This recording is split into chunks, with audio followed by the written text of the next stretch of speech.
Um ratinho foi passear na floresta escura. Um ratinho foi passear Na floresta escura. A raposa viu o ratinho e lhe achou apetitoso. Aonde você vai? Perguntou a raposa com brandura. Vem almoçar comigo. Faço um almoço gostoso. Quanta gentileza, raposa, mas não posso aceitar. Já marquei com o Grúfalo para almoçar. Que é um Grúfalo? Você não conhece um Grúfalo?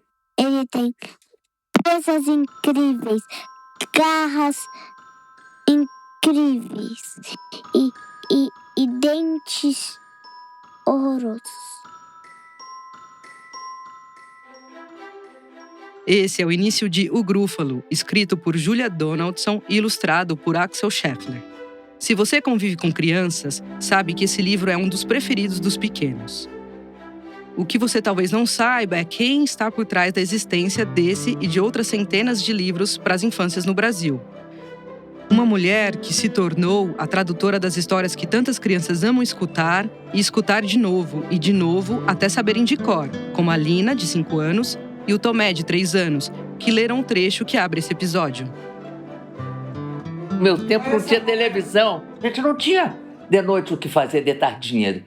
Durante o dia tinha. O colégio que era integral. A escola americana sempre foi integral. Então, aí nós não tínhamos o que fazer. O que é que a gente fazia? Lia. E aí a gente tomou gosto, eu e minha irmã. Hoje, com 90 anos, essa mulher, nas últimas décadas, traduziu por volta de 370 livros para jovens leitores.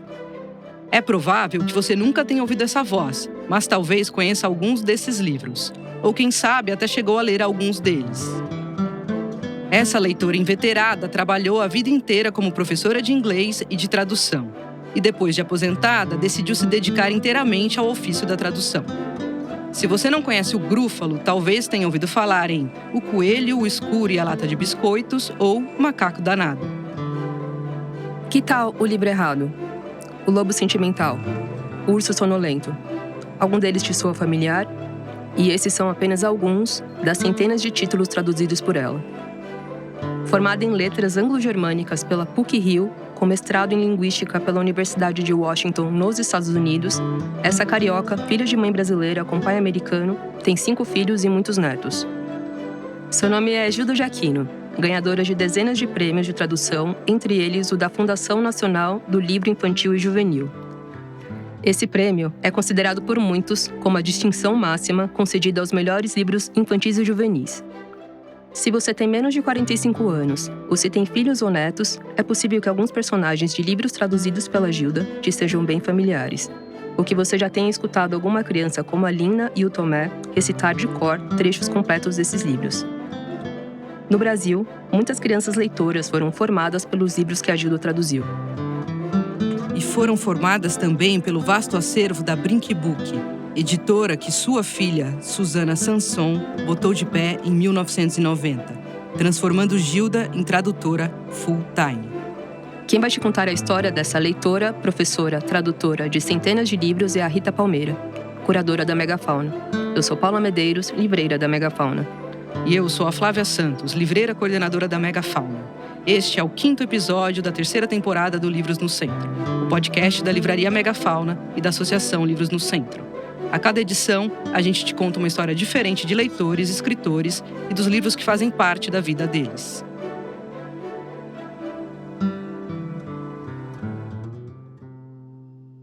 Meu nome é Gilda Taves, que aqui é pronunciado Taves, porque minha família era americana. Gilda Taves Hadler de Aquino.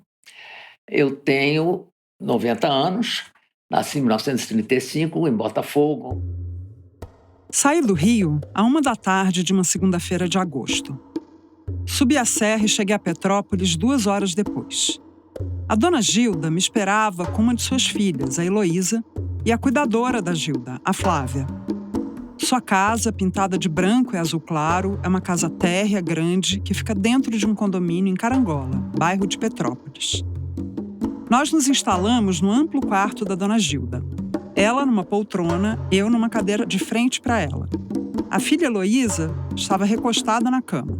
E do outro lado da cama de casal da Gilda, sentada em uma outra poltrona, a Flávia. No friozinho da serra, ao cair da tarde, com direito a café com bolo no intervalo, conversamos longamente sobre a sua vida, sua experiência como leitora, os anos dedicados ao magistério e a formação daquela que é uma leitora em dobro, a tradutora. Com 4 anos, eu comecei a falar alemão, inglês e português, porque a família era brasileira. Em casa falava português. Mas tinha a babá que ficava com a gente, morava lá em casa, que era de alemão, que era tudo em alemão. Falar, né? Falar, cantar, brincar. E o inglês, por causa da família do papai, que todo domingo a gente ia almoçar com meu avô americano. Então, essas línguas vieram, assim, quase que de nascença, né? E alguém contava história para a senhora? Só as alemãs, as babás alemãs. Na época em que a Gilda cresceu, meados da década de 40, não era hábito, pelo menos em seu meio, que as mães ou os pais contassem histórias para os filhos. Tampouco existia nas casas algo que em algumas casas de hoje se tornou mais comum. Uma pequena biblioteca ou coleção de livros infantis. Mas seu pai, que era um grande incentivador da leitura, frequentava uma livraria inglesa, a única do Rio, que ficava na Rua do Ouvidor, chamada Casa Cratchit, e de lá trazia livros para as filhas, para Gilda e para sua irmã Maria Teresa. As duas liam livros como Alice no País das Maravilhas ou séries inteiras, como a da detetive Nancy Drew, tudo em inglês. Enquanto ela era viva, a gente trocava de livro, eu chamava de book club, porque trocava de livro toda hora. Ela via um bom, olha esse, agora me manda o outro. E assim fomos. Eu também li muito em alemão quando era criança, jovem. Não só criancinha, mas jovem. Depois eu fiquei boba como as histórias infantis alemãs eram de dar pavor. Anderson, por exemplo, aquele negócio do o pai levar os filhos, soltar no meio do mato para a bruxa. Não é, são coisas que ninguém entende. Como é que você vai escrever um negócio desse para criança? O alemão eu aprendi em criança. E a escola americana tinha aulas, mas quando você chegava no 9º ano, quando você terminava o primário, você tinha científico ou clássico. Como já sabia alemão, de falar, e de ler historinha de criança. Já sabia alemão, já sabia francês. Inglês nem se fala, porque eu falava inglês o dia inteiro. E sabia português. Então eu escolhi o clássico. Por quê? Porque o clássico dava aula de alemão, aula de francês, aula de latim e aula de grego. Gilda tinha aprendido alemão em casa, como ela contou, e o inglês era praticamente sua língua materna. Francês tinha sido ensinado a ela na escola. Mas não basta saber uma língua para se tornar sua tradutora, ela esclarece. Falava alemão, mas, por exemplo, eu não traduzo do alemão. O que eu falo? Leio, mas eu não me sinto com capacidade. Não é você só saber a língua. Se você tem que saber o que o autor ou autora está escrevendo, para que idade, com que fito, né? Então, para você se botar no imaginário do escritor ou da escritora. Quando terminou o colégio, a Gilda estudou letras. Depois de formada, prestou concurso para professora do Estado do Rio, em 1953. E no ano seguinte, se casou com seu primeiro marido. Deu aulas até 64, ano do golpe militar. Em 1965, se mudou com a família para os Estados Unidos. Então, eu e meu marido ficamos preocupados. O meu marido era da Panair, o Castelo Branco fechou a Panair. Aí ele teve a convite para ir para a Boeing, nos Estados Unidos. Ele disse, vamos embora, eu vou fazer mestrado lá. E ele foi trabalhar. Nos Estados Unidos, a Gilda estudou em 2 universidades. Fez mestrado em Linguística na Universidade de Washington, em Seattle. E, em seguida, fez um curso na Universidade da Califórnia, em Los Angeles, onde se formou em tradução. O curso era de estudos da tradução. No mestrado, ela foi aluna do linguista e filósofo americano Noam Chomsky, que foi sua grande inspiração para trazer a tradução para o centro da sua vida. De volta ao Brasil em 1970, a Gilda retomou sua carreira como professora do Estado e foi dar aulas numa escola modelo do Meier, na zona norte do Rio. Nessa época, também começou a trabalhar esporadicamente com tradução.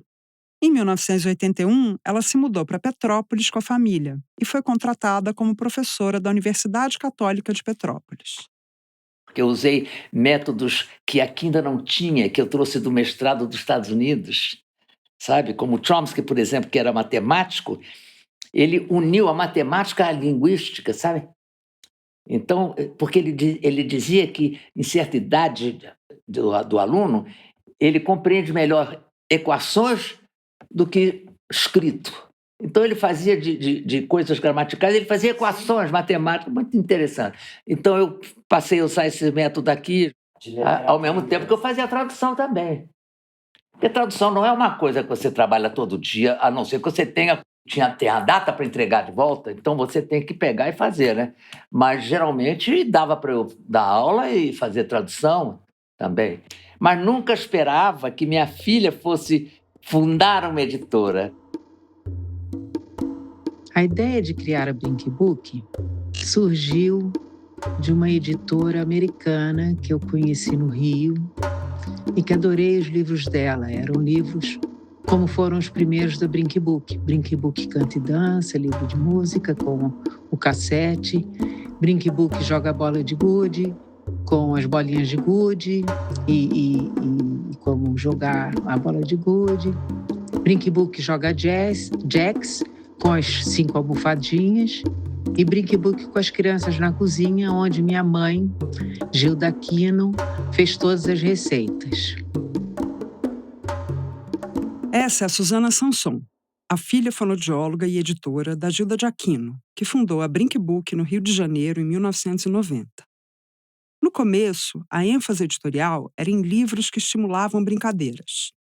Um exemplo é o livro Com as Crianças na Cozinha, uma adaptação da Gilda de receitas americanas. Essa ideia do livro-brinquedo interessou Suzana, que percebia uma brecha no mercado de livros infantis brasileiros, ainda muito voltado para a publicação dos clássicos. Aí ela começou a carência, e ela tinha também menininha já. E ela começou a notar a carência de livros infantis legais. A Ruth, que era o nome da americana, ela disse que ela vende os direitos dos 3 livros que ela tinha. E a senhora participou desde o início? Desde o início. E como é que foi tirar uma editora do papel? A Suzana responde primeiro. Para você ter uma noção, eu não sabia que papel tinha gramatura. Eu sempre fui uma grande leitora, mas não me apegava a esses fatos, a esses detalhes. Então, tive que aprender muito para me tornar uma editora. A importância da editora, eu acho que foi por isso que a Brink Book foi tão bem sucedida, foi na escolha dos livros.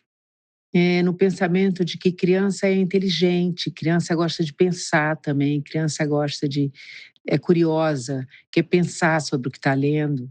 Para tirar o projeto do papel, Suzana e Gilda procuraram Enio Silveira, que na época era editor proprietário da Civilização Brasileira, hoje um selo do Grupo Editorial Record. Com sua vasta experiência editorial, ele pôde ajudar as 2 novatas a se inteirarem do ofício. E a Suzana foi requisitando a ajuda da mãe cada vez mais. Eu pedi para ela vir de Petrópolis 2 vezes por semana para cuidar da parte internacional, fazer os faxes, né? Eu escrevia, também fazia carta, né? Fax, na época, fax.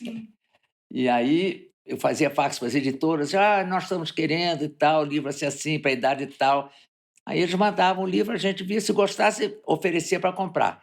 Eu aprendi muito lá, muito. Aprendi negócios sobre contratos e tal com o exterior, claro.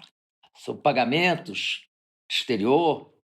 Agora, quando a gente foi pela primeira vez ao Bolonha... Feira do Livro Infantil de Bolonha, a mais importante do mundo em literatura para as infâncias. Tinha a Charles Play, a Walker Books, essas todas ficaram nossas freguesas. O que eles pediam, a Suzana pagava, porque começou a vender bem nas livrarias. 35 anos mais tarde, a editora já publicou quase 700 livros infantis ilustrados, criou um selo infanto-juvenil e hoje seu catálogo integra o grupo Companhia das Letras. Mas lá atrás, a Brink Book acabou ficando conhecida como a editora dos livros traduzidos, que investia pouco em livros com escritores e ilustradores brasileiros. O custo de publicar livros estrangeiros era menor na época, afinal as edições já vinham escritas e ilustradas. Basta pensar que para a edição de livros nacionais tem o adiantamento de autor e ilustrador, fora todos os custos de publicação e distribuição. Depois de ter se firmado com os livros internacionais, a Brink Book começou a investir também nos nacionais e formou um timaço de colaboradores brasileiros. Mariana Massarani, Silvana Rando, Patrícia Auerbach, Ilan Breman, Fernando Vilela, Daniel Munduruku. Mas os livros traduzidos seguiam sendo o filão da editora, e muitos deles foram traduzidos pela Gilda, como este aqui, chamado O Gigante Mais Elegante da Cidade, da Julia Donaldson, com ilustração do Axel Scheffler, que você vai ouvir na voz da Alina, de 5 anos. A Alina é filha da Irene, diretora da Megafauna, e ela ainda não sabe ler, mas conhece direitinho os diálogos do livro, repete as mesmas palavras e sabe até a hora de virar as páginas. Jorge era um gigante, o gigante mais desarrumado da cidade. Ele sempre usava o mesmo par de sandálias e a mesma camiseta rambondada. Eu gostaria de não ser o gigante mais desarrumado da cidade. Certa vez ele disse preocupado. Mas um dia Jorge notou uma loja nova. Estava cheia de roupas elegantes. Então ele comprou uma camiseta elegante, uma calça elegante, um cinto elegante, uma gravata listrada elegante, uma meia com bordados elegante e um sapato brilhante elegante. Sou o gigante mais elegante da cidade, ele falou todo animado.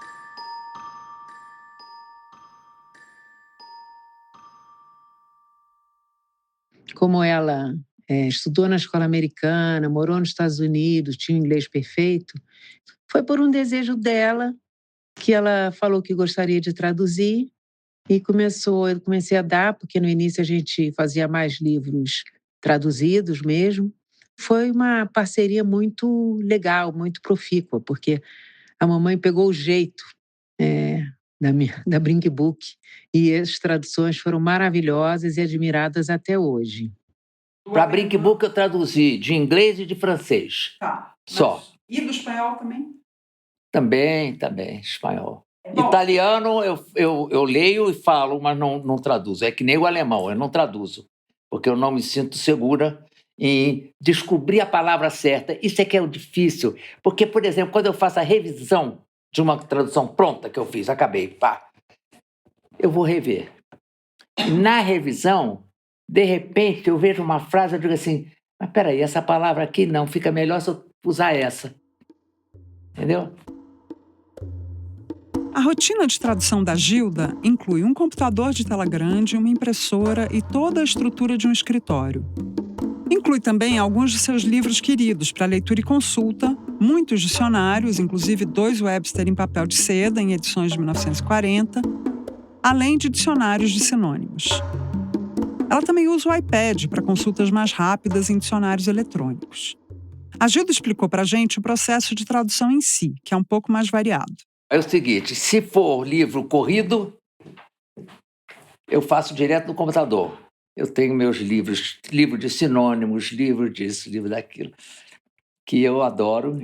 Agora, se eu acho que é uma palavra mais ou menos nova, mais recente, digamos assim, aí eu vou no iPad, no Google, vou no dicionário e vejo. Mas é difícil, eu faço a primeira leva, depois eu faço a revisão todinha, troco muita coisa. Ah, não, aqui fica melhor isso.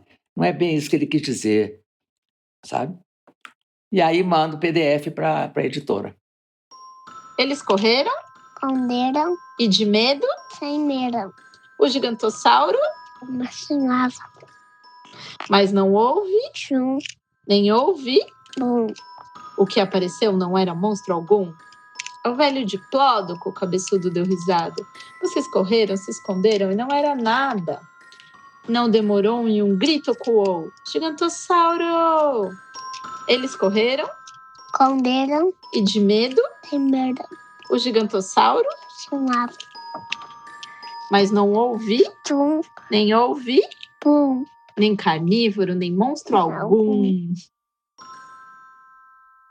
Esse é um trecho do livro Gigantossauro, do Johnny Duddle. E quem leu foi o Vicente, junto com a Sheila, mãe dele, e pesquisadora e produtora do podcast. Quer dizer, o Vicente não leu. Ele acabou de fazer 3 anos e ainda não sabe ler, mas já conhece muitos desses livros de trás para frente. O Gigantossauro, assim como muitos livros traduzidos pela Gilda, é todo rimado. Ela explica que, nesses casos, o processo de tradução muda um pouco. Ela troca a caneta e a tela por um lápis e folhas A4, para ir testando e apagando. Uma bruxa sorridente tinha um chapéu pontudo e um gato peludo. E na trança dela tinha uma fita amarela. Ela voava contente, levando sua panela e seu gato na frente. Aí começou a ventar. O gato não gostou. E sem ninguém esperar, o chapéu da bruxa voou. Esse é um trecho de Carona na Vassoura, mais um livro da dupla Julia Donaldson e Axel Scheffler. E, novamente, quem leu foi a Lina. O pior é quando é rimado. Tudo rimado e ao mesmo tempo a ver com a ilustração, também tem isso. Deixa eu ver, os mais difíceis para mim são os rimados. Isso fora de qualquer âmbito. Não é que eu não gosto, eu gosto, mas dá trabalho. Sim, precisa de um prazo maior. Porque você também não pode ficar rimando, sabe? Bela com aquela, com dela, repetindo a rima. Repetindo a rima, não pode. É rimado, eu sempre demoro mais. Talvez uns 10 dias. Aí tem que revisar, não é dizer que eu faço já mando, não. Eu faço a primeira vez, depois eu faço outra. E assim vai. Os desafios de traduzir livros rimados e ilustrados podem ser enormes, mas são também eles que deram às traduções da Gilda um aspecto muito familiar aos pais e aos pequenos leitores do Brasil. Não é exagero dizer que muitas crianças acabam decorando o ritmo e as rimas desses textos. Por exemplo, ler um livro como Grúfalo com outra tradução seria mais ou menos como trocar o ator de um filme muito conhecido. Ano passado, a editora Sextante passou a publicar uma série de livros chamada Coleção Aventuras Caninas, da mesma autora do Grúfalo, a Julia Donaldson, de quem a gente já falou bastante. Como o texto da Gilda virou a cara dessa autora no Brasil, é claro que ela foi convidada a ser a tradutora da série, e topou. Já estão publicados os volumes 1 e 2. Eu pedi para a Gilda, já no fim da nossa conversa, ler um trecho de um livro que ela tivesse traduzido. E ela escolheu um que está justamente no volume 1 das Aventuras Caninas, A Detetive Canina. De terça a domingo, o detetive Bela trabalhava. Na segunda, algo bem diferente ela fazia. Pegava a mochila de Conrado e sua guia e, para ouvir as crianças lendo na escola, ela corria. As crianças gostavam de ler para Bela. E Bela adorava ouvir e também farejar. Bela era o nome da cachorra. Sniff, sniff, sniff, misturados no ar. Cheiro de mingau, massinha e cabelos lavados, de migalhas na lixeira e casacos pendurados. Mas o melhor aroma era o dos livros nas estantes organizados. Abriram o portão e Conrado gritou: "Pegamos você!" Era um homem que roubava os livros da biblioteca. Lá estava o homem com o livro na mão e muitos outros espalhados no chão. Esses livros são nossos. Pode devolver. Olha que ilustrações. E a senhora tem que levar em consideração também as ilustrações? As ilustrações. E o pior, e quando tem que caber? Porque na tradução, quando você vai imprimir, Sim. no PDF, Sim. tem que caber naquele espacinho. Então você tem que contar as letras. Por sorte, o computador conta as letras, Sim. né? Porque senão não cabe ali. E é um desespero. Até porque normalmente o português tem mais palavras, exige mais palavras. Exato! Lembra bem que no inglês o apóstrofe S é usado a toda hora. Nós não temos apóstrofe S. Em vez do apóstrofe é dado. De uns anos para cá, e depois de quase 400 livros, a Gilda escolhe cada vez mais os livros que quer traduzir. No No começo, contava com o faro da filha nas compras em feiras internacionais. O faro de Gilda também era bom. Suzana e ela iam direto nas editoras que lhes interessavam, já com os títulos escolhidos. Depois, quando a Brink Book foi incorporada à Companhia das Letras, a editora Elisa Zanetti passou a separar os livros que classificava como tendo a cara da Dona Gilda. A Gilda gosta tanto de livros e de traduzir que diz que raramente um livro não lhe interessa. Mas que, claro, há aqueles que são de uma beleza sem fim. Amor à primeira vista. Tem dias que eu acordo mais pessimista, tem dias que eu... Bom, sem paciência eu acordo sempre. Traduzir me acalma, ler me acalma. Eu não durmo sem ler, porque eu não tomo Rivotril, nada desse negócio. Outro dia uma vizinha veio, você tem Rivotril? Tem Lexotan? Tem Lexotan? E um uísque, pronto. Tem um uísque e um livrinho, você quer? É a coisa que me acalma de noite para dormir, pronto. Entendeu? Agora, traduzir é muito bom, te ocupa, te faz pensar, porque não é automático. A tradução não é automática. Por isso, porque você tem que pensar, por que o autor escreveu isso assim? Por que não escreveu assado? A gente volta já. E aí, Flávia, Paula, essa história inspiradora da Gilda, que vira tradutora com 60 anos, muda a vida e inaugura um jeito de publicar livro infantil no Brasil. Que livro vocês pensaram para indicar depois de escutar essa história? Lendo o roteiro, eu percebi que eu conheço muitos livros traduzidos pela Gilda, mesmo não tendo lido eles na infância. Mas eu não fugi muito da Gilda, não. Eu escolhi um livro que foi traduzido por ela, que saiu também pela Brink Book e fiquei jogando em casa. Chama A Fabulosa Máquina de Amigos, que é ilustrado e escrito pelo Nick Bland. Ele é o livro da história da Pipoca, que é uma galinha muito simpática, que faz muitos amigos lá ali no rancho.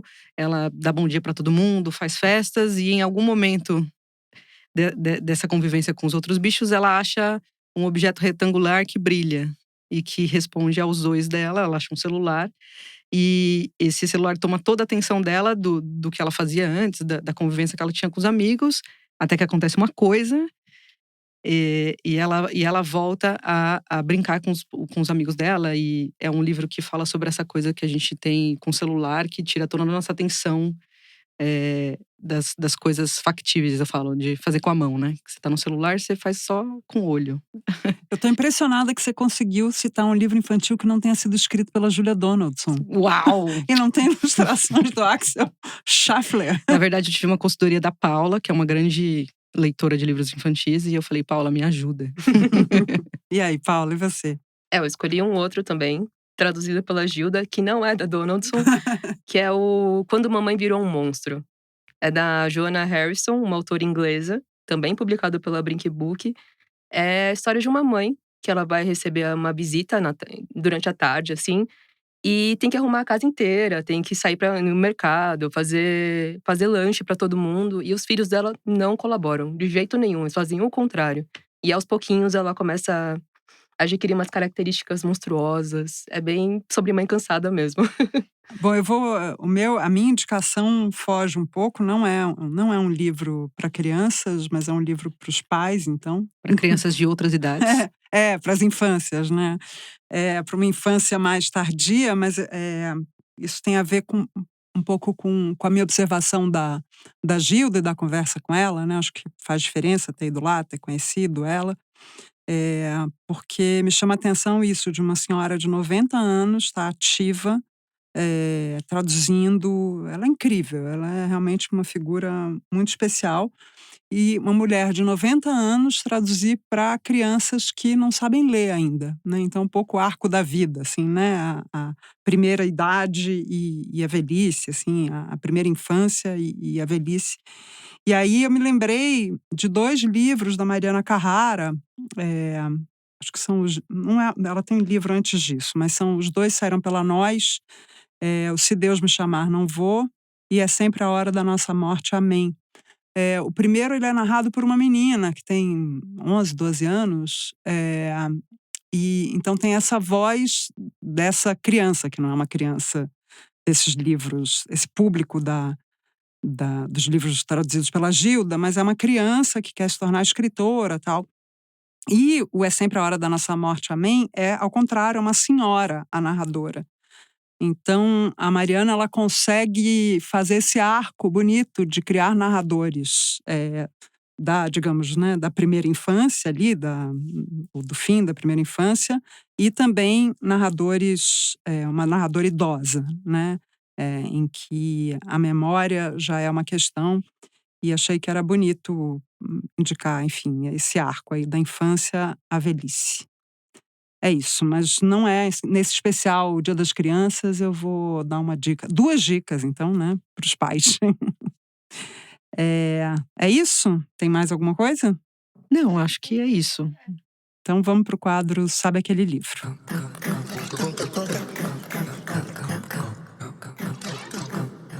Quem já trabalhou como livreiro sabe que uma das atribuições do cargo é decifrar enigmas.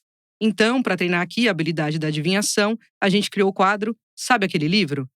Nessa temporada, convidamos livreiros de outras livrarias para desafiarem os livreiros da Megafauna. Foi um jeito de trazer mais livrarias para o nosso podcast e, assim, ir conhecendo um pouco mais sobre os livreiros e livrarias de todo o país. Hoje, quem vai desafiar nossos livreiros é a Beatriz Ciufi, a Bia, da Livraria Miúda, de São Paulo. Ela vai descrever um livro sem revelar o título e a autoria, e a Flávia e a Paula vão tentar desvendar o mistério aqui no podcast de improviso. Vocês estão prontas? Eu acho que a Paula está mais pronta que eu nesse episódio. Tá bom, se vocês descobrirem, vocês já sabem, né? Falem imediatamente. Oi, pessoal da Megafauna e do Livros no Centro. A gente agradece muito o convite para fazer esse desafio para outros livreiros.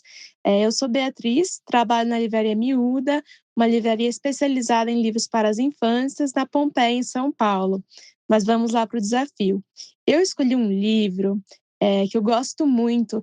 A capa dele é bege, é assim, um bege bem clarinho.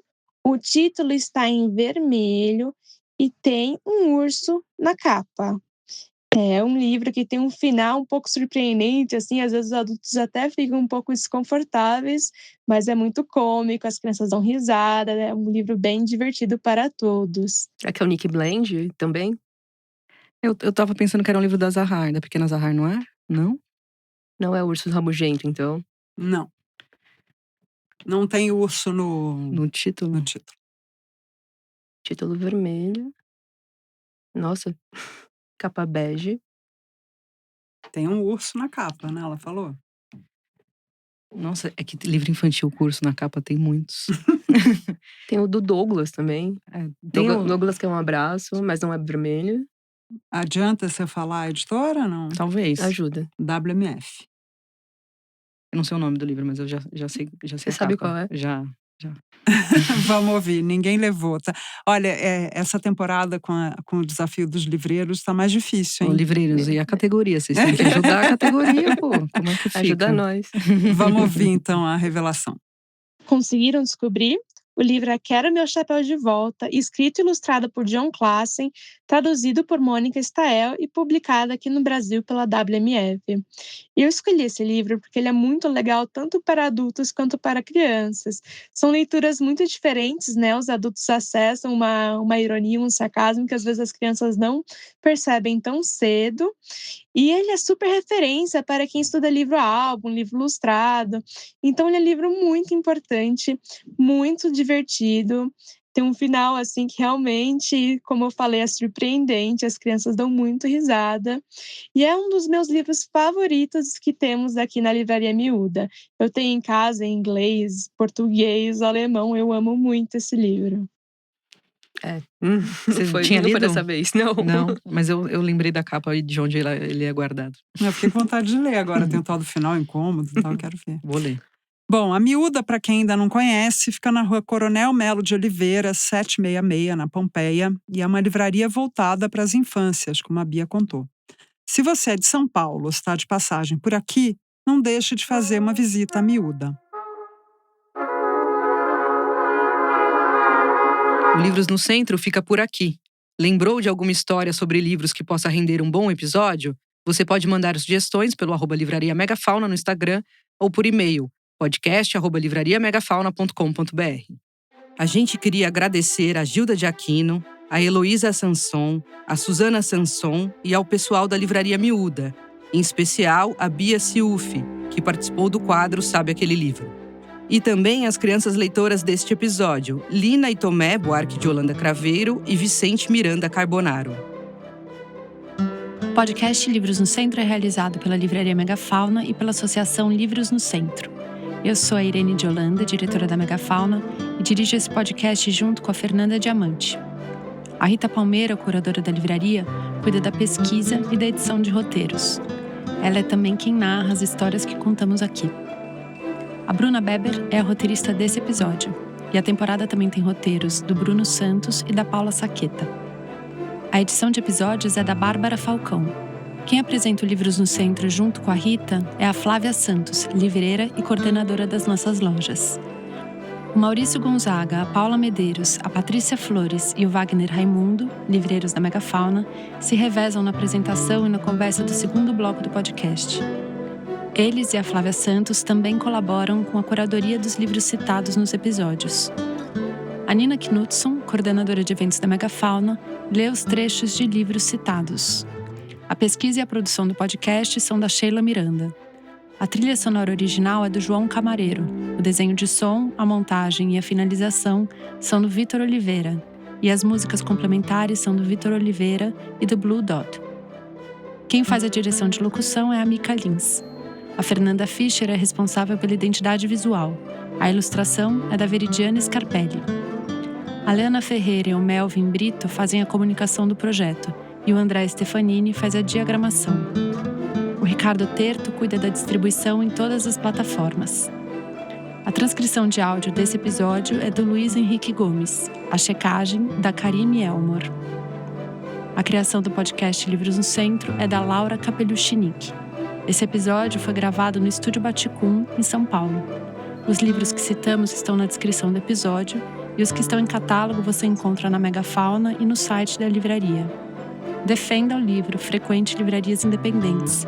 Dessa forma, você descobre boas leituras e ainda fortalece a bibliodiversidade.